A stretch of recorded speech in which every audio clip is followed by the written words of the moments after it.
Here on Critical Hour Report, we cut through the noise to expose what really matters in today's political landscape.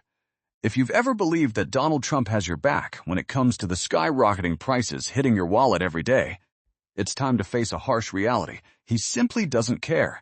And fresh footage from the Oval Office provides yet another stark example that drives this point home, even if we already had plenty of proof before. Picture this setup for context. During a recent event right in the heart of the White House, Trump pulled out elaborate mock-ups and models, basically his personal playthings, showcasing an upcoming UFC spectacle scheduled for the front lawn. Yes, a full-scale mixed martial arts showdown is being organized on presidential grounds. While this was unfolding, gas prices have surged by a staggering 66% since mid-January. Yet there he was, enthusiastically displaying championship belts and more. Trump remarked how many folks probably hadn't caught this yet, but he figured it would land well. He predicted the media would lose their minds over it, but shrugged it off as not such a bad thing. Mentioning that Dana White had visited the night before, he gushed about his affinity for the UFC promoter and the fighters. He showcased another rendering, describing how the event would extend far and wide, streamed online, open to the entire nation for free. Across the street in the park, plans called for massive screens to accommodate 75,000 to 100,000 spectators without charge. Meanwhile, right at the White House entrance, 4,000 premium seats would be set up. He called it the toughest ticket in town for the ultimate live event, the greatest show on earth, complete with nighttime lighting and all the trimmings. Set for June 14th, he touted it as something special, a departure for the usual political crowd, but featuring genuine warriors. To many observers, this comes across as an utter embarrassment and national humiliation. However, a significant portion of supporters view it differently. They celebrate Trump for injecting excitement and partnering with figures like his buddy Dana White from the UFC world. In their eyes, it's a bold, entertaining move rather than merely a lucrative venture at the taxpayers' or public's expense. Sure, gas has jumped 66% in just 3.5 months. That's undeniable.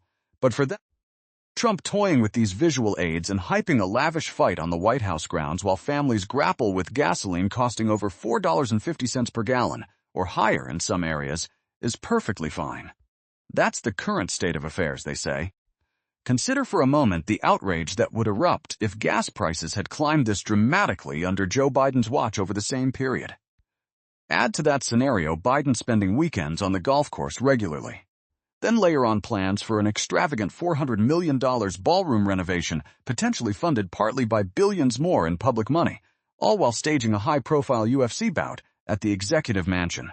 One can only imagine the firestorm from Fox News, Joe Rogan, the manosphere influencers, and conservative podcasters.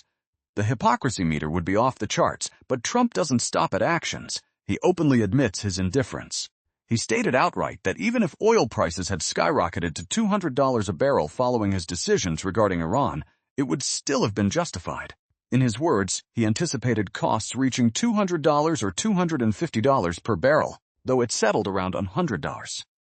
Surprisingly to him and others, but regardless, the strike was worth any economic fallout because preventing a nuclear-armed Iran took precedence. He recalled how the markets had just hit historic peaks, 50 on the Dow and 7,000 on the S&P, yet he proceeded anyway despite the potential pain. This casual revelation speaks volumes. Trump never truly prioritized the financial burdens shouldered by ordinary citizens. His campaign rhetoric emphasized empathy for working people's struggles, promising to make affordability the top priority above all else. Yet here he is, nonchalantly acknowledging that an $8 per gallon gas scenario wouldn't have deterred him. It underscores a profound disconnect from how such policies devastate household budgets and daily lives. He simply doesn't give a damn about the ripple effects on average families. From the morning commute to the weekly grocery run that now strains budgets like never before, he even amplified this stance by admitting expectations of a sharper market downturn. Trump noted that while markets soared to new records, he had braced for a 20 to 25% drop and was fully prepared to accept it to neutralize what he described as a dangerous regime in Iran. Leaders at various levels were eliminated, which he framed as effective regime change. Despite anticipating significant losses, the markets actually performed better post-action. Your average 401 Neng might have dipped 8% and felt painful, but according to him, a 20-25% plunge was an acceptable trade-off. Why? Because the mission mattered more than the economic security of his core supporters, the everyday Americans he courted with promises, rallies, donations, and voting directives. He directed tens of millions on how to cast ballots, and all while claiming deep concern, only to reveal a willingness to gamble away a quarter of their retirement savings for geopolitical aims. This kind of calculated risk-taking on the backs of working families reveals a pattern where personal and ideological victories trump the day-to-day stability that voters were promised. Fast forward to recent developments. After declaring the conflict was just the day before, with his short war supposedly wrapping up after weeks of extension, Trump faced questions about the ongoing negotiations. He had hyped a potential agreement that sent markets surging, including a 600-point Dow gain. But when pressed for details on the talks' progress, his response devolved into confusion. He suggested the other side was behaving as if the previous discussions had slipped their minds entirely. In the exchange, Trump described having productive preliminary conversations, but suddenly it seemed forgotten. He veered into commentary on the immense pride of the individuals involved, how they fight fiercely due to honor, even when injured or facing formidable opponents. Both sides, he noted, possess this deep sense of pride. As is typical in these situations, the whole narrative rings hollow, a carefully orchestrated performance. By floating the prospect of peace or a deal, he achieved the desired market boost and positive headlines. Yet under scrutiny, it unraveled into vague ramblings about memory lapses and cultural traits, exposing the emptiness behind the announcements. This back and forth only amplifies the sense that announcements serve more as momentary distractions than genuine commitments to resolution. Of course, many regular citizens are preoccupied with their own demanding lives and don't track every twist in complex foreign policy matters like the Iran nuclear situation or the intricate dynamics with the Ayatollah. That's understandable and not a flaw.